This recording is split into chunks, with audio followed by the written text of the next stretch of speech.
Bueno, a las 7:58 Juan Cárdenas, asambleísta por Revolución Ciudadana, está con nosotros y como todos ustedes conocen, pues la enmienda, mejor dicho, el proyecto de económico urgente fue rechazado por la legislatura. Hay juicios políticos que están pendientes, hay una reforma constitucional que está en marcha para, entre otras cosas, eliminar de una vez por todas, ¿no?, el Consejo de Participación Ciudadana, temas que evidentemente son motivo de análisis en la Asamblea Nacional. Y también la próxima ley de emergencia económica que anuncia el régimen que enviará en sustitución de la que fue archivada. Sobre estos temas dialogamos a continuación con Juan Cárdenas, nuestro invitado. ¿Cómo está, asambleísta? Una visión general, en primera instancia, de todo esto que acabo de plantear. A Radio Pichincha Universal, un saludo renovado por su persistencia en cumplir con su papel, en convertirse en una información alternativa, que sin ser imparcial, porque nadie es imparcial, pero sí objetivos, verdaderos, autocríticos. Por eso persisten en la conciencia y aceptación de la ciudadanía. Y esto es altamente positivo para la vida moral y ética del Ecuador de todos. Gracias. Al saludarles, me extraña la ausencia de María Isabel Ceballos, y me cuentan que se ha ido aquí nomás a la vueltita a Moscú. Qué bueno por ella. Cuando venga será una potenciación mayor para llevar adelante esta tarea que es tan linda, esto de comunicar con la pasión de todos, pero con la verdad que exigimos los oyentes. Nuestro país vive momentos especiales. El día domingo 17 sucedió lo que el país quería.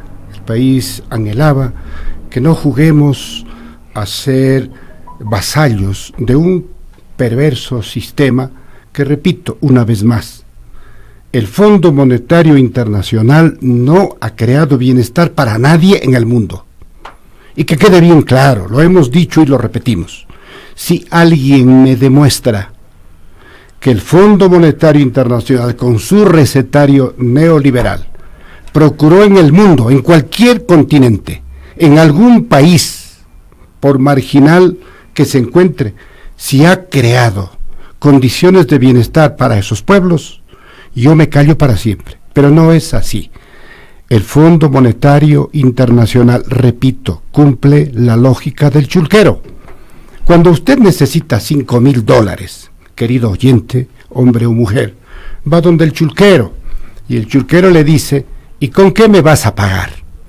Le dice: bueno, verá, sabe que voy a gastar menos en comida, menos en educación, menos en salud para pagarle los intereses y el capital, pero por favor présteme. Te presto, pero después de un mes voy a ver cómo están las cosas. Después del mes, el pobre deudor no tiene ni para pagarle los intereses, y el chulquero llega a la casa y le dice: ¿dónde está mi dinero? Págame los intereses. No puedo. ¿Y por qué no puedes? Porque si le pago los intereses, se mueren de hambre mis hijos. Si le pago los intereses, se mueren por enfermedad mi mujer, mis hijos. No puedo. A mí eso no me importa. Tú me pagas. Tú me pagas. A mí no me interesan tus problemas. Y esa es la lógica del Fondo Monetario Internacional. Ahora bien, que como todo veneno se lo pinta hasta de un color agradable y hasta de un saborcito agridulce para que ingrese en la víctima, eso hicieron, por ejemplo, con aquellas condonaciones en favor de los estudiantes becarios.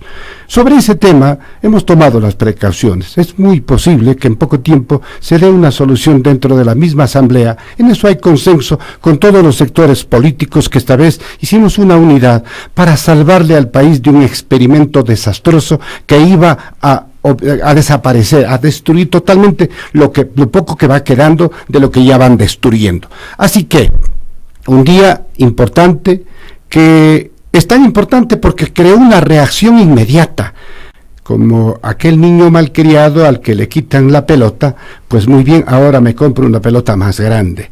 Y ya nos amenazan con enviarnos un nuevo paquetazo que igual va a tener la misma suerte, el mismo destino, porque no han cambiado las condiciones.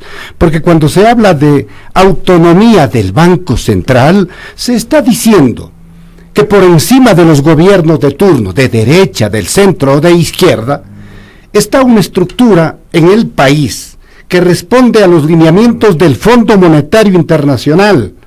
De esto se trata. La famosa autonomía del Banco Central es para crear un directorio independiente autónomo para el Banco Central y otro directorio para la Junta Bancaria. Esta última para que atienda los temas de los pobrecitos banqueros, para que ellos tengan la facultad de establecer las tasas de interés, que nunca son a la baja. Si se están poniendo ellos mismos, siempre serán a la alza, al alza. Así que no nos engañemos. Así que si nos mandan de nuevo esta misma nomenclatura de reforma que ya fracasó en la Asamblea, volver a tener la misma suerte.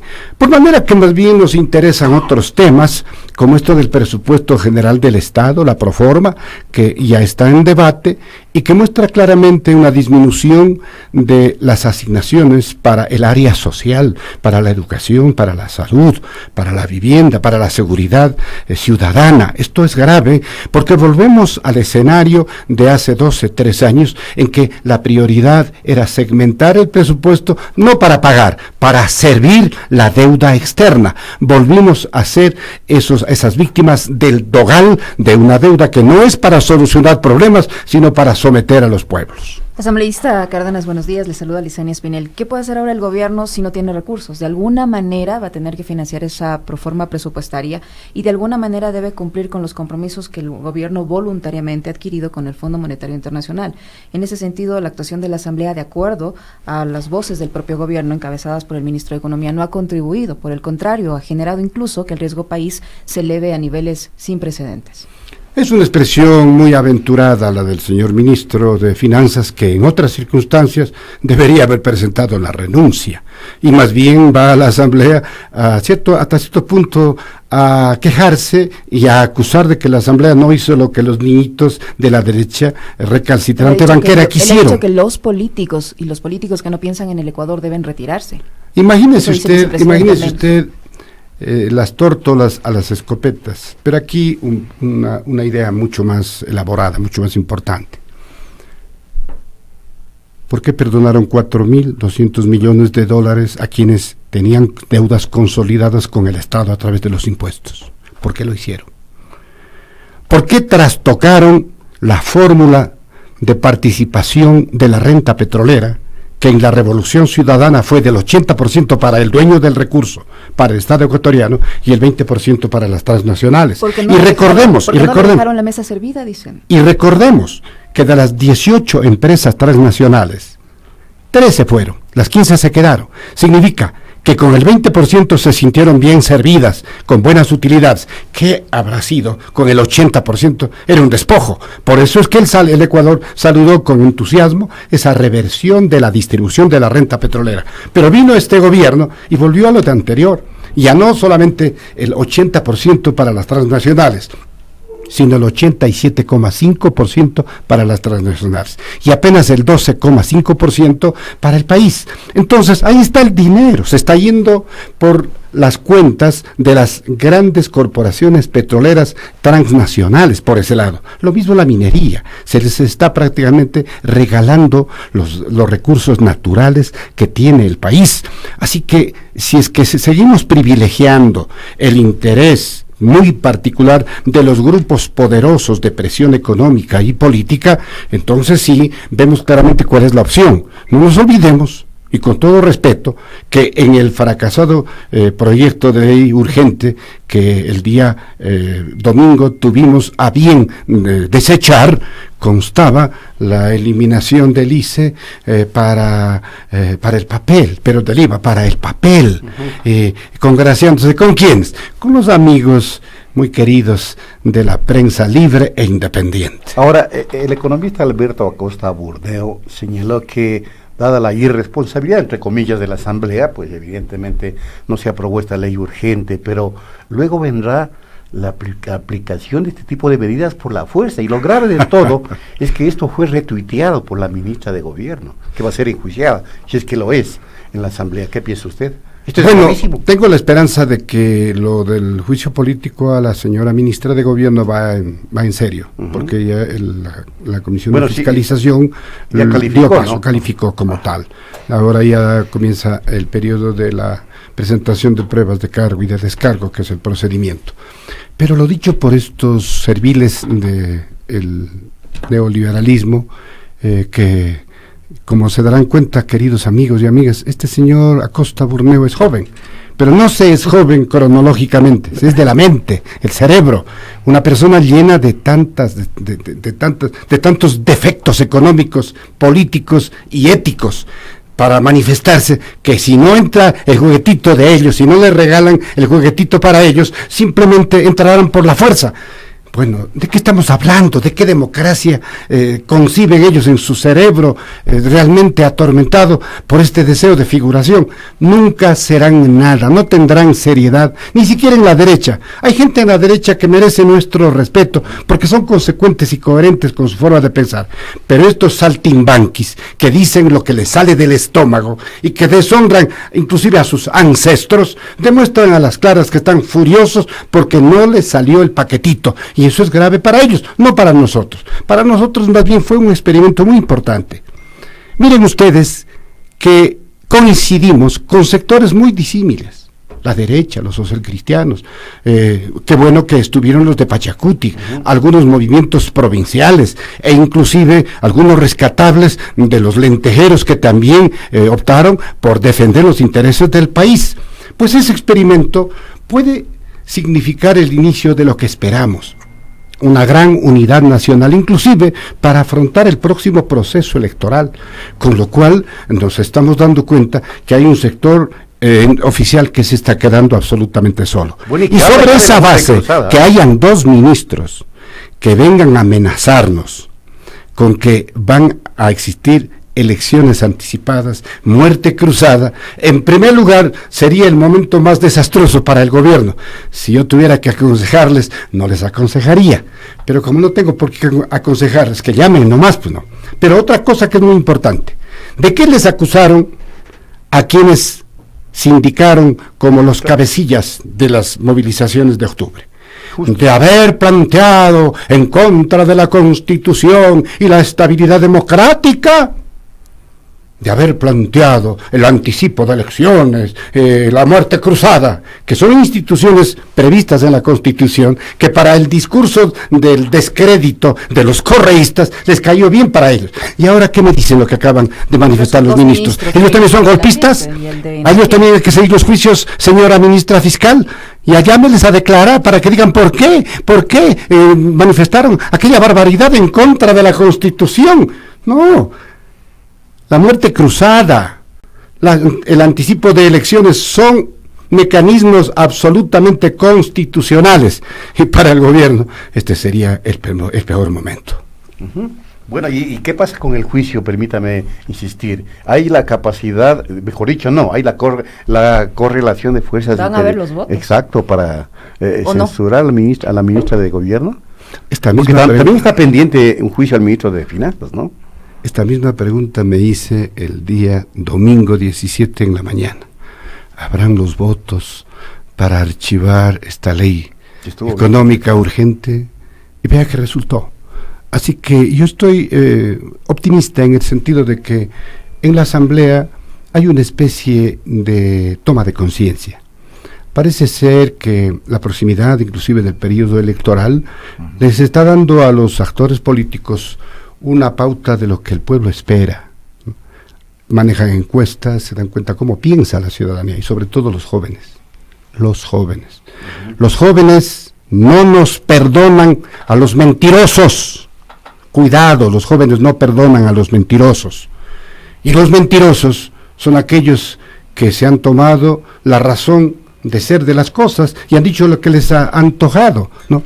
Entonces, lo que nosotros creemos es que los votos del domingo pueden replicarse en el juicio político porque uno de los compromisos que establecieron en el diálogo del 13 de octubre en la noche fue la exigencia de los dirigentes del sector indígena que renuncien la ministra de Gobierno y el ministro de Defensa por todo lo que había ocurrido, por la confrontación y sus responsabilidades. Como eso no ha ocurrido, como tampoco hay la renuncia del ministro de Finanzas, que fracasó rotundamente con su paquetazo, y más bien va a la Asamblea a meterle miedo. Entonces, estamos frente a lógicas muy dispares que pueden acumular, una vez más, votación que permita que efectivamente se juzgue políticamente a la ministra de Gobierno, que es lo que debió haber ocurrido. Es bueno que la Comisión de Fiscalización haya calificado en forma unánime este juicio político. Están ya en el periodo abierto para la presentación de pruebas de cargo y de descargo, que es el derecho constitucional que tenemos todos. En el Ecuador hay igualdades muy disímiles, hay unos muy iguales y otros que no somos iguales para nada. Nosotros sí, nos persiguen, nos fastidian, nos molestan, que intentan acallar nuestras voces, pero tratamos de ser coherentes, tratamos de mantener un poco de serenidad, pero pensamos que cada vez se va acercando el momento en que la razón se va imponiendo. Lo del día domingo es muy significativo para la salud del país. Es bueno saber que el Ecuador puede confiar en una asamblea que realmente lo representa.